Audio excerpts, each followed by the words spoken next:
You just won $1 billion, what are you still not buying? Reddit Premium. There's Premium? Raid Shadow Legends. It's free and I still refuse to get anywhere near that shit. It's free to go enter a casino. Because that's what these free-to-play games are. It's gambling, without the regulation, taxation, or legal barriers for entry. They make nearly 100% of their profit on gambling addicts, just like a casino, and directly target those users to keep them hooked. All while dressed up like a game, at the top of every major app store where kids will find it. It's ducking gross.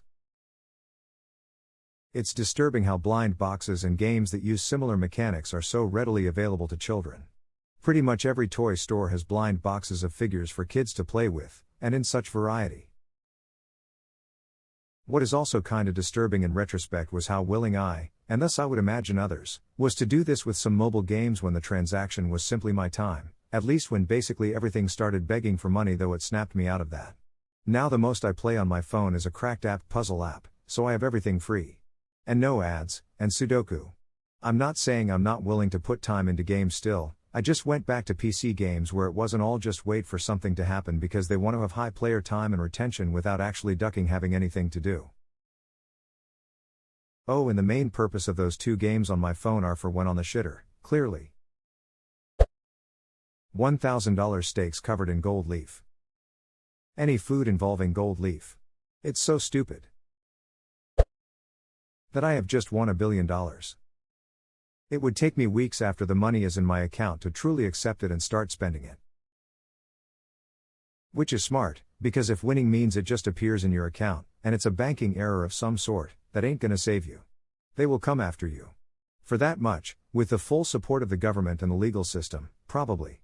It's not like finding a pile of cash in an alley. Banks aren't people, and they have way more power to reverse their own errors than we do. Honestly, if it were like $1 million, you're completely right, you would be all kinds of ducked. But $1 billion? And you were able to remove it from the account before the bank could reverse the charge? In that situation you're not nearly as fucked as the bank is. Nah, the other way around. 1 million you could theoretically get, and disappear with it. Sure, wouldn't be legal, but you could just run. Good luck withdrawing $1 billion from a bank account, Lamau. Not gonna happen. You'd be rich on paper only, and very temporarily. Snapchat Plus. There's a Plus version some people willingly pay for? The added benefits? The ability to really truly stalk someone via Snapchat alone. That and wallpaper for your chats, of course. I'm buying it for the wallpaper, you can't prove I'm not. That Epstein killed himself. Meth. No, you can afford Coke now. Coke is God's way of telling you you're making too much money. R. Williams. Well, not to brag, but I have a 12-pack in the fridge. Put sunglasses on. Salt Bae's BS. NFTs. A blue check mark. TikToker merchandise. Extended warranty for my car. I bought my truck used. Came with the gold whatever extended warranty. Had to fight the assholes to honor it despite it being in the purchase conditions. Cost the previous owner $5,000, me nothing. I got $5,000 out of it easy. Worth every penny I never spent. We bought one. Windshield busted during the extreme cold the other day. Has almost paid for itself and we have 3 more years. Depending on what you drive and where you live, windshield warranties can be 100% worth it. When we were signing all the documentation to purchase our Nissan Cube, the sales lady asked if we wanted specialized windshield insurance. I immediately declined. I never had need for such a silly thing, right? She then quietly put her pen down and looked me in the eyes. She said, "You're getting a Cube. I really think you ought to consider getting the windshield warranty."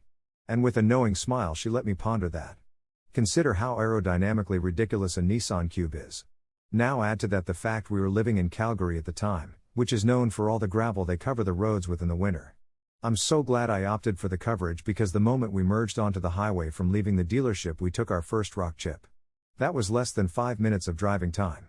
Cost us $700 and was good for 5 years. Paid for itself in the first year. We live in BC now. The road rocks here are significantly friendlier. Just like to comment on the Nissan Cube. Never met someone who owned one.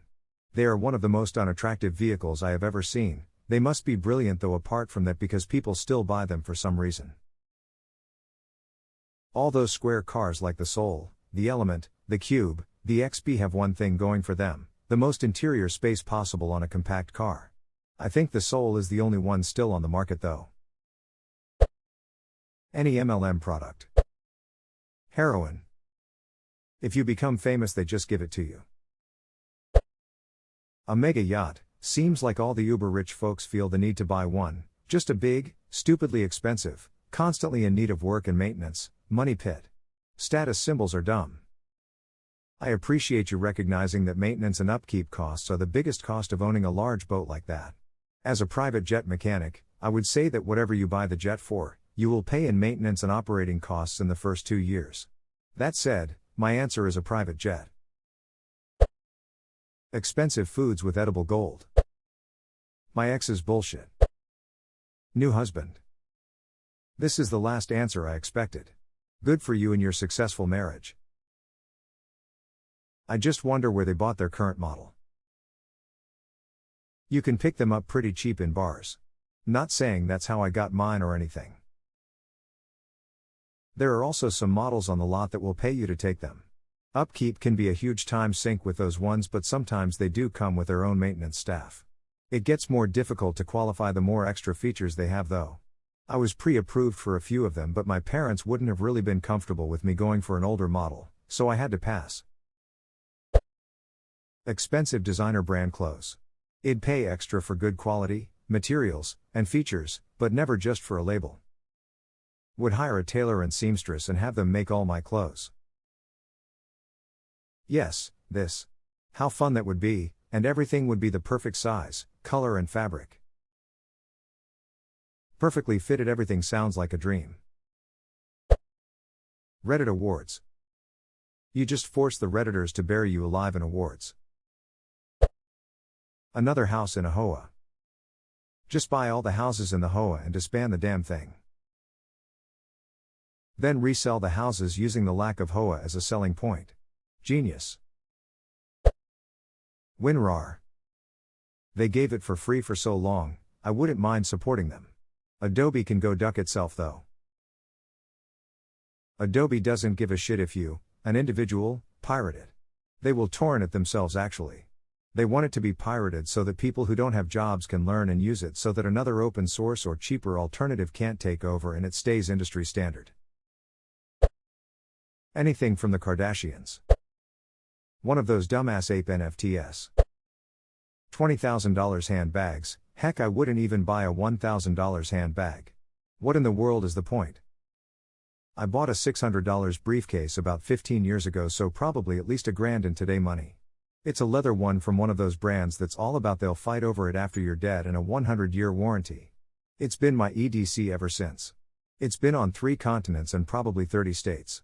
Hundreds of flights, thousands of trips on public transportation, more hotel rooms and conference rooms than I could count.